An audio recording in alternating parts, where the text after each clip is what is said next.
요즘 사람들을 만나면 가장 뜨거운 이슈가 있는데요. 바로 주식과 코인 투자입니다. 문제는 사기 범죄를 저지르는 사람들이 늘어나고 있다는 겁니다. 심지어 그 사기 행각이 갈수록 치밀해지고 그 피해 금액도 커진다는 데 있습니다. 오늘은 코인 사기의 수법부터 예방법까지 한 번에 알려주실 금융범죄 차단의 고수를 모셔봤습니다. 안녕하세요. 직접 소개 부탁드리겠습니다. 15년간 검찰에서 근무한 뒤 부장검사로 퇴직한 후 현재 4년째 변호사로 활발히 활동 중인 홍석기입니다.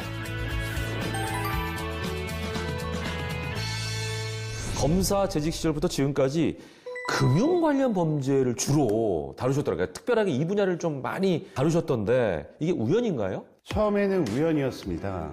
검사 재직 시절 서울 남부지검 금융조사부 법무부 경제범죄관리팀장으로 근무하다 보니 자연스럽게 여러 금융사건들을 많이 다루게 되었죠.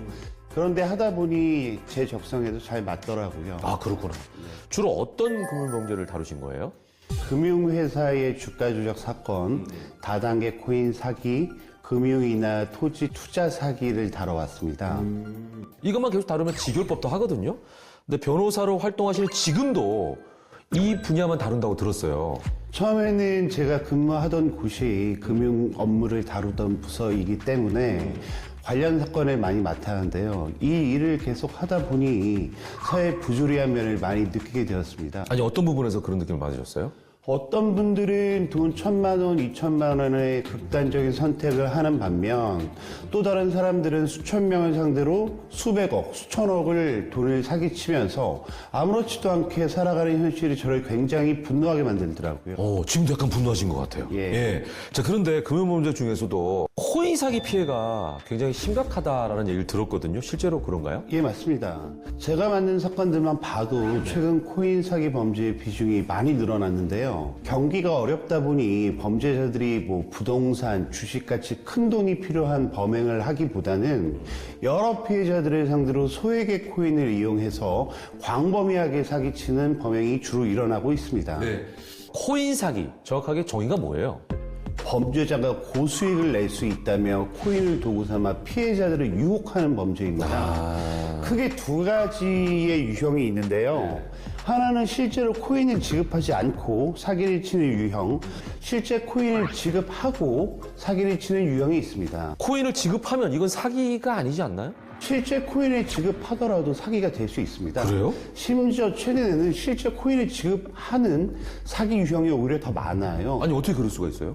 먼저 실제 코인이 지급되지 않는 사기의 경우 서류, 전산 자체를 꾸며서 피해자가 지급한 돈만큼 허위의 코인 계좌에 코인이 들어오는 척 꾸미는 것입니다. 자료를 복잡하게 만들었기 때문에 피해자들은 막연하게 내 계좌로 돈이 들어왔다고 믿게 되는 거죠. 네네. 또 이런 경우는 다른 피해자의 투자금 중 일부를 피해자에게 수익 명목으로 지급하면서 수익이 났다는 식으로 피해자들을 안심시키는 것입니다. 소위 피해자 돌려막기를 하는 폰지 사기인 것이죠. 그러네요. 피해자를 안심시키기 위해서 수익 일부를 주기도 하는 거죠? 네, 그렇습니다. 왜냐하면 그렇게 피해자를 속여야 다음 투자를 받을 수 있고 또 그 피해자를 통해 다른 피해자를 소개받을 수도 있기 때문이니까요. 네. 근데 실제로 코인을 지급하는 사기는 어떤 수법이에요?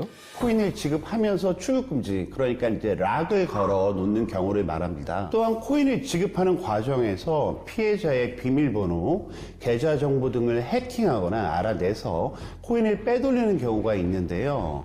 이런 코인의 경우 대부분 가치가 없는 불량 코인인 경우가 많습니다. 네. 자, 그러면은 변호사님께서 다뤘던 사건 중에서 이런 비슷한 유형이 있을까요? 지금 말씀드린 유형은 다 제가 처리해 본 사건들인데요.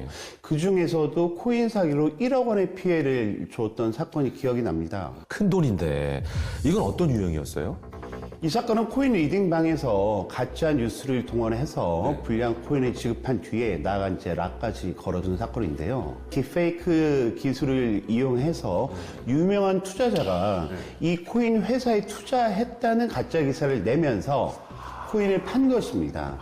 심지어 범죄자들이 피해자들에게 돈을 받은 뒤에 코인 리딩방을 폭파해서 운영자의 인적 사항을 파악하기 어려웠습니다. 수사도 쉽지 않았을 것 같은데요? 최선을 다하고 있음에도 인력이 많이 부족한데요. 그래서 저는 제가 피해자와 함께 그 SNS를 일일이 뒤져서 확인했습니다. 변호사님이 직접요? 예. SNS를 직접 확인해서 범죄자가 사용했던 문장과 유사한 문장의 글들을 발견했고요. 네네. 그 글을 통해서 운영자를 특정한 뒤에 경찰에 자료를 넘겼습니다. 아, 근데 문제는 피해자는 잃은 돈을 돌려받기가 어렵다는 거 아닙니까? 맞습니다. 사실 처벌도 중요하지만 피해자의 입장에서는 돈을 돌려받는 것이 급선무이잖아요. 그렇죠. 그래서 제가 직접 운영자에게 연락을 했습니다. 사법 리스크를 고지하고 끊임없이 설득을 했고요. 끝내 합의금을 받아낼 수 있었습니다. 다행입니다. 이 피해자분이 얼마나 기뻐했을까요? 예. 자, 이렇게 변호사께서 직접 증거를 찾고 운영자를 특정하고 이런 일 잦은 거예요? 저한테는 잦은 일이긴 합니다. 코인 채굴을 하겠다고 거짓말을 해서 수천만 원의 투자금을 받아낸 사건도 있었는데요. 이 사건 역시 제가 직접 가해자가 말한 코인 채굴 장소에 임장을 해서 가짜 주소인 것을 확인했고요. 채굴에 필요한 만큼 많은 전력량을 사용하지 않은 사실을 확인해서 경찰에 자료를 제공한 적도 있었습니다. 고수를 만나기 전에 미리 예방하면 좋잖아요. 코인 사기 어떻게 예방할 수 있을까요? 우선 당부드리고 싶은 점은요, 얼굴도 모르는 이제 사람들에게 투자하지 마시라는 겁니다. 생전 본 적도 없는 사람들의 말만 믿고 투자를 하는 경우가 있는데요. 그건 절대 안 됩니다. 또한 리딩방에서 수익 인증을 하는 사람들 역시 일명 바람잡이라고 불리는 공범들일 가능성이 높으니까 투자 정보를 걸러낼 수 있는 능력을 키우는 것이 또 중요합니다.